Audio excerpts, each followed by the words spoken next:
All right, well, as we near the end of the show, and we are also nearing the end of 2023, guys, crazy. We are less than a week away.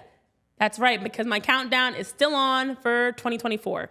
We are less than a week away, so with that, I think it's a great time for us to get into our Phillies wish list. I'm looking forward to this. I'm excited for this because I'm not big on resolutions. Like, my whole thing, and I know I talked to Tyler about this, and Devon, I'll fill you in too, and for everybody else, I'm big on, like, words of, what you want to be like in 2024. I'm not just gonna say I'm gonna go to the gym 4 times a week, or I'm gonna eat, salad every other day, which none of those are happening. But I like to be like this past year, my words were consistency and intention. I like to put out those words of affirmation of what I want to do next year. And so I believe in manifesting things. Well, let's manifest some things for the Phillies.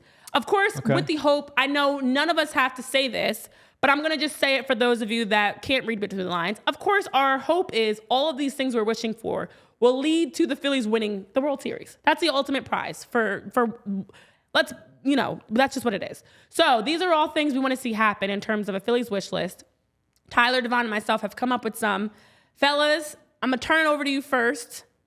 Devon, I get the honor. First. You get to go start us off. What is one thing that you're wishing for the Phillies for next year? And honestly, for all of you guys, just a disclaimer, at least, I didn't talk to you guys about them. I don't know what your wish list items are. Yeah, you don't know mine. I don't know yours. And actually, I don't know mine fully yet either. I'm just going off the cuff. I'm going to start. All right, well, I'll start here. I'll start with Alec Bohm because year number 3, you saw the jump that both he and Bryson Stott took from their previous years where, young players moving on to the World Series, and they contributed very, very well. It wouldn't have happened without them. They were very, very good.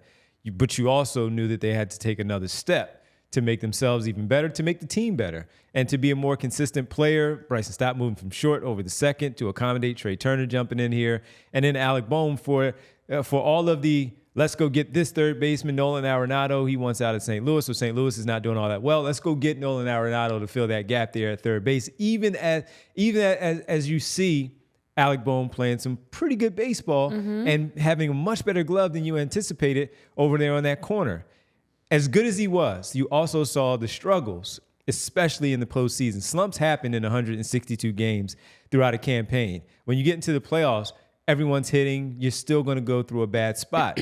You also saw it with Nick Castellanos again. He was rolling hot in the beginning of the postseason, and then he went ice cold, right? So with Alec Bohm, for me, he had, over the last 2 seasons, plate appearances of over 550 at-bats. He's hitting for a pretty solid average overall for the Phillies, 280, 270, somewhere around there.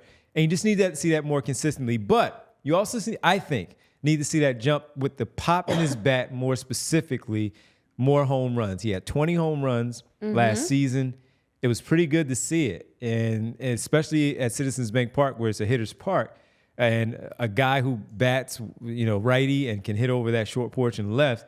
That's something that I think I want to see. Okay. Where he improves his average, continues to improve with his glove over there at that hot corner, and up his power game a little bit there to maybe add that to the lineup. Because at some point, guys are going to take a little bit of a step back. Bryce Harper, Kyle Schwarber, maybe even Nick Castellanos taking a step back. JT Realmuto, maybe his numbers start to dip a little bit. So you need to get that from somewhere else. You need to get that production. I don't know if it's going to be from anybody in center field, with all due respect, because they're there more for their defense. They're at the bottom of the lineup. Alec Bohm was so good for a good portion of the season that when they had to make those adjustments, Rob Thompson, he would put him in the cleanup spot or bat him third because of how good he was, or because of the struggles of others where he was maybe relegated to moving him up.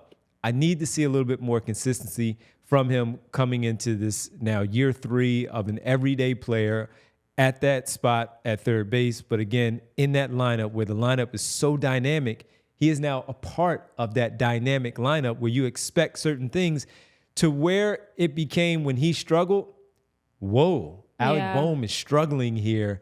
And this is not what I expected coming into this point of the postseason.